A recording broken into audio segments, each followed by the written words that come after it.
Narito tayo ngayon upang matunghayan ang napakainit, nagbabaga, talaga namang pinag-uusapan at latest na inaabangan ng lahat. Ang latest update sa buhay ni Ate Erica at ang gulong nangyayaring kasalukuyan sa pamilya nila.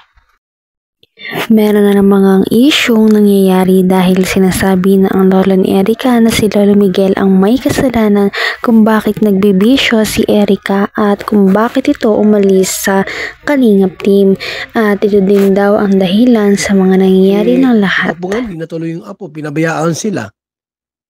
Inangkin pa ng ilabas yung bangka. Bibili tayo ng makina po ngayong araw na ito.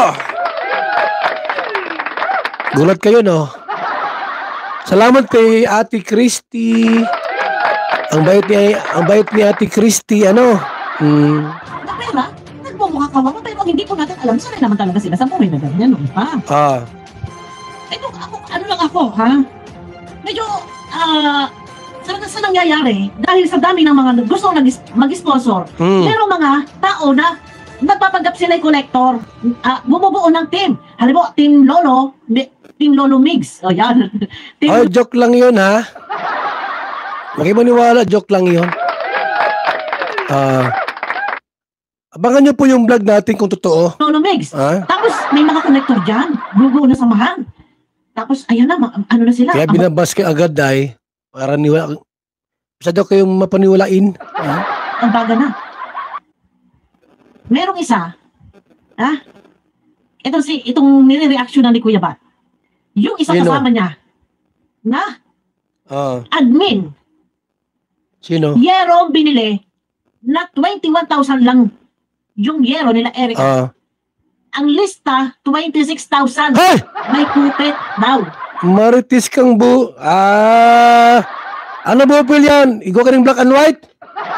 Maritis kang maray. Dapat yung yero nila Erica, 21,000 lang, pero ang nakalagay doon sa lista. Ano?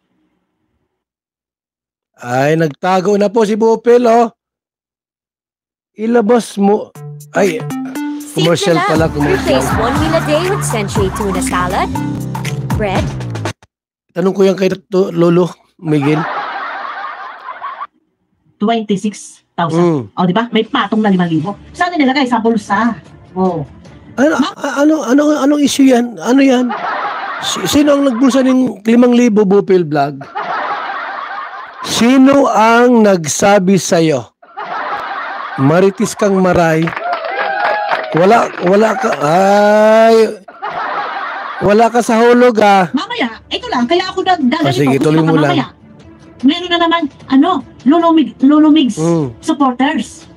Tapos, may mga grupo-grupo. Kakalabanin ng e-lovers kay Erica. May Lolo Migs supporters dito yan sa kabilang kanto. At parang hindi pa nga sapat ang pag-aaway ng mismo maglolo na si Erica at si Lolo Miguel dahil pati ang kanilang mga fans at mga fans club ay talagang nag-aaway na rin dahil may nabuo na rin mga fans club para kay Lolo Miguel dahil nga naawa ito base sa unang vlog ni Kalingap Val Santos Matubang.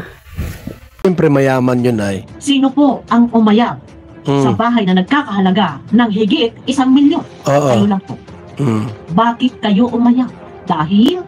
Dahil merong June A na rumekta na sa inyo. Pwede pa, no? Ako inaawa kay Lolo. Pero kung tutulungan, tulungan natin si Lolo. Ano ba naman yun? Yung kaunting kain na lang nila? Oo naman. Bigas, kaunting kain, kanin? O kaperanggot na ulam? Siguro naman, hindi yan malaking kabawasan. Hindi yung kabawasan. Pwede naman, tulungan si Lolo. Ito lang, ay aking nabuksan dahil gusto ko lang talagang maliwanagan na baka nga mamaya ay hindi natin alam ang buong katotohanan dahil hindi naririnig yung side ni magkapatid at kung saan ay nagsasalita na itong magkapatid, di sana. Bupil! Utal, ikaw ay dakilang marites. Gapangin mo yung dalawa, yung magkapatid. Ma-interviewin mo. At alam ko naman na kayang-kaya mo yan. Wala tayong isipin at wala tayong mga haka-haka kung ano man. Pero ang buong katotohanan, yun nga nakakapagtaka. Bakit mismong si Lolo din ay hindi niya pinanghinayangan yung pabahay na higit 1 milyon? Tama. Alam na ba niya na nandiyan si Sir Jun A?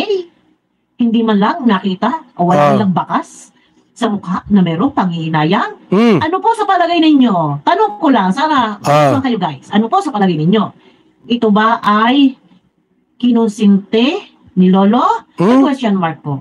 Baka, pwede mangyari yan. Kinonsinte ano? Question mark po. Yun lang. Yun lang. Ano po? Yun lang. Yun lang, guys, no. At malinaw naman sa mga pahayag nila Lolo, na talagang alam niya. Alam niya. Si Tita ba nga nagsabi? Totoo yan, tama yan. Si May, ang naghahawak ng pera pinapadala ni Jun A.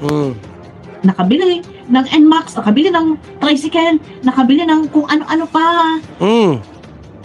Ay, may salamat si RP Max, konsentidor kung meron, konsentidor sa minor de edad, sina Erika at May Cuyabal.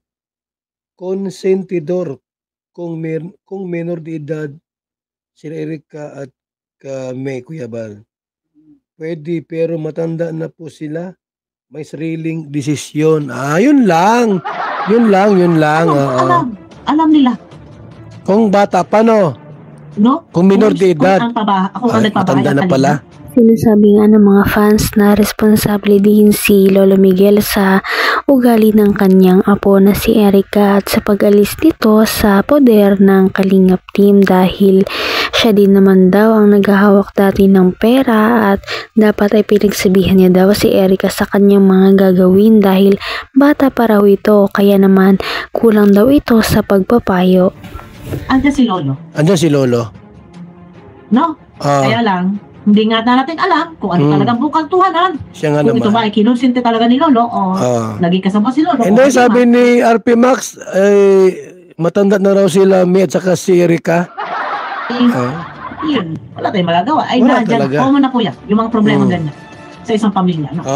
Lolo at Lola, pinabayaan ang apo nung yumaman, yun na yun. No? Ayun na guys, ito ay paglilinaw lang, wala sa kung ano man. At sabi ko nga, ay hindi sa akin malinaw ay. Sila ay tulungan, pero magiging matalas po tayo. At sabi ko nga sa inyo, baka mamalay tayo ay magkasundo na. Ang maglolo, di, nadin lang na naman tayo. Yun. Shoutout at kita po tayo sa aking next video. Bye-bye. Matalino si Bopil, mga kalingap, mga kaibigan. Yan po yung mga niya, opinion sa kanyang channel po. Pakidalaw yung kanyang channel, Bopil Vlog. Okay mga kalingap, salamat sa inyong pagkantabay po sa ating live ngunyan. Nandiyan kayo palagi sa ating pong live, sa mga issues. At until now po mga kalingap, tayo po yung naghahanap ng katotohanan. At kahit po sa kabila po ng ganitong pangyayari po mga kalingap, yung ating pagtulong po, hindi po mawawala po yan. Yung matanda po na si Lolo Miguel, wag nating pabayaan sila. Although na kung mayroon man siyang mali sa kanyang desisyon, ang mahalaga po dito mga kalingap, yung pagtulong at paglingap sa kanila. Hello kay Marilyn Nobla, thank you so much sa pakulay. Shout out sa iyo. Kay Mary Jody Jimenez, magandang araw. Sana tama na ang bash kay Ruel at Richelle. May nang-bash mo sa kanila? Lahat naman binabash eh. Si Beyonce? Binabash Beyonce? Samantang tahimik si Beyonce, walang ginawang anumang bagay, hindi nagsalita. Binabash nyo? Ay, mamaya po mga 8 o'clock po, mga kalingap, 8 o'clock ng gabi, sa ating live premiere, Beyonce po ang ating title, ha? Panoorin niyo po mayang gabi po, 8 o'clock at ang ating pong live premiere, di ako ma-live.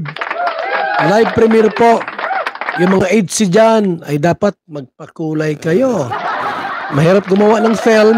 Grabe talaga ang mga revelasyong nalaman natin sa video na ito. Ano na kaya ang mangyayari sa pamilya ni Ate Erika? At hanggang dito na lamang muna magtatapos ang ating napakainit, nagbabaga at pinakainaabangan na latest issue ni Ate Erika.